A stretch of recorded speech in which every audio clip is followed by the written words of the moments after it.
Hello, Teresa. Hello. It's Garden for Two. That's Teresa. I'm Charlie. Welcome to our show. We are prepping.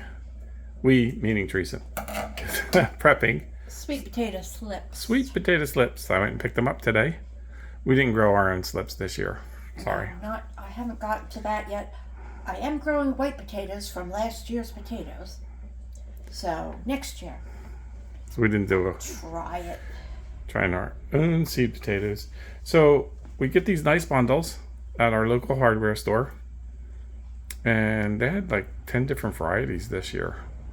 These are still our favorite, which is Beauregard. Beauregard has the advantage of being designed for more northern gardens in our zone, and they're more adapted to colder soil temperatures, I think. So I still have to wait, let them sort of recover.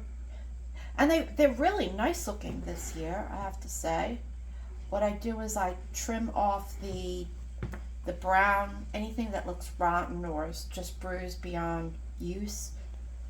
And I stick them in a jar full of water and let the roots develop. You can see already they got roots.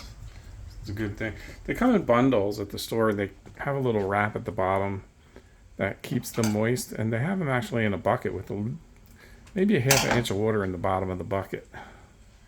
Yeah, inside the wrap is some peat moss, and then they're wrapped in paper. Let me take a look paper. at the roots there, the way they are. Yeah, you can see the peat moss here.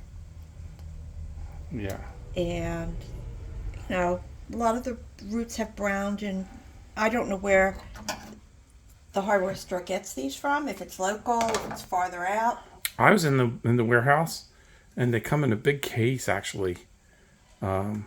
And there's like a million of them stuck in one case, and then they do a lot of work separating them out and putting them out on display, labeling them as to what varieties they are. And I'm just kind of But scoping out how deep I have to plant them. Yeah, I didn't look to see on the side of the case if there was a label. But they did around the paper wrapping with the There you go. rubber band. They did Yeah. have them identified. So There's Beauregard. yeah, we've tried Puerto Rico, and there was one other kind that we tried one year when they didn't have Beauregard, and they didn't do as well. Last year we had, oh my goodness, we had huge potatoes. You can look back at some of our videos to see. We had 8, 9, 10 pound potatoes, and She is not exaggerating. yes, after we cured them, they were very, very sweet, and that's part of the process too. Well, we still have a bunch, and we have donated so many. Yeah. So this year I bought 2 bundles, about 15 or so in a bundle, for like $11.99. So pretty reasonable, I think. Yeah, I think so too. I mean, considering the trouble to sprout your own, and that's not even a guarantee. You take a sweet potato and you kind of put it in a tub of soil, and it's you bury it about halfway deep, and then you got to keep it moist but damp, but not so wet that it gets rot. That's the only way I could say it. But it does take a long time for the slips to develop. Now, once you get 1 or 2 of these plants going, then you could take little cuttings off of them and make more slips if you need more. But I bought 2 bundles. That's more than enough for us. Yeah. And like I said, it's $23 for all our sweet potatoes. And I guess we got over 100 pounds of sweet potatoes. Easily. So Oh my goodness. well over that. We've So. been eating so many sweet potatoes. In fact, I just told Teresa it was a little cool yesterday morning. I said, you should have made some more sweet potatoes because I have to eat it for breakfast, lunch, and dinner.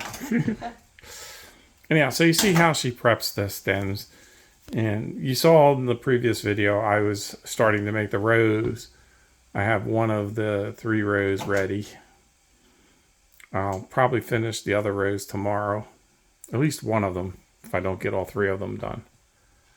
Yeah, and we fertilize them with an organic fertilizer, which I think is 4-3-4, something like that. But I always add extra potassium. Sweet potatoes like extra potassium, and make sure I have, and also extra phosphorus.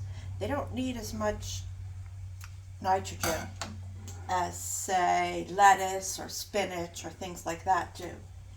So I keep a supply of different kinds of things like potassium on hand in case it needs a little extra. Yeah, so you got a bouquet of sweet potatoes for Mother's Day. Oh, nice. Yeah, thank you. You got 2 of them. So you don't really need to do this. This is something that I like to do, to put them in here. And then you'll see all those little white roots that start. And I found when we transplant them, when you transplant them, they will droop and fall. They won't stand up nice like that. They're going to go right over to the ground, especially if you do it in the morning when it's hot out. Even though we water it and keep it moist and all, but yeah, this way I find the plants get a much healthier start. Besides, Teresa probably made some extra ones by separating a few of them. Oh, well, some of them kind of split, but don't let the starts fool you if they fall over, because they do like the hot weather. Sweet potatoes are one of those things like peppers that love hot weather. Yeah, it's been way too cool for them. Yeah. But it's going to be, 80 next coming up? 88 on one of the days. 88? Oh my gosh. Oh, the pool's almost open. Yay! It will be open on the 88-degree day. Anyhow, she's giving a little haircut there. So you see what we do to prep the starts. You'll probably see another video when we throw a few of them in the ground. Yes. And we make the mounds, we run our soaker hoses, so everything's all lined up, and then Teresa just goes and measures and pokes a hole basically and throws them in. But everything will be ready in time. We'll leave them here for a couple days. We don't have to, but we probably will. But if we want to plant them, we will. And we got a guest. Yeah. Is our guest here? That's my overseer. Our guest is making sure we're doing everything right. Last year she had 5 eggs and 5 babies, and they all fledged, and they all took off to migrate together at the end of the baby season, I guess. Sooner than we wanted. Yeah, they found 5 other babies, and 10 of them were flying in circles all around our house, keeping the bugs down. Anyhow, that's all that we've got for today. It's Charlie and Teresa Garden for 2. This is us in Delaware trying to grow all the food that we need for the 2 of us for the whole year. So I think that's more than enough sweet potato slips for 2 people. Yeah. So we will be donating some to the food bank and some to our neighbors. Okay, thanks for watching.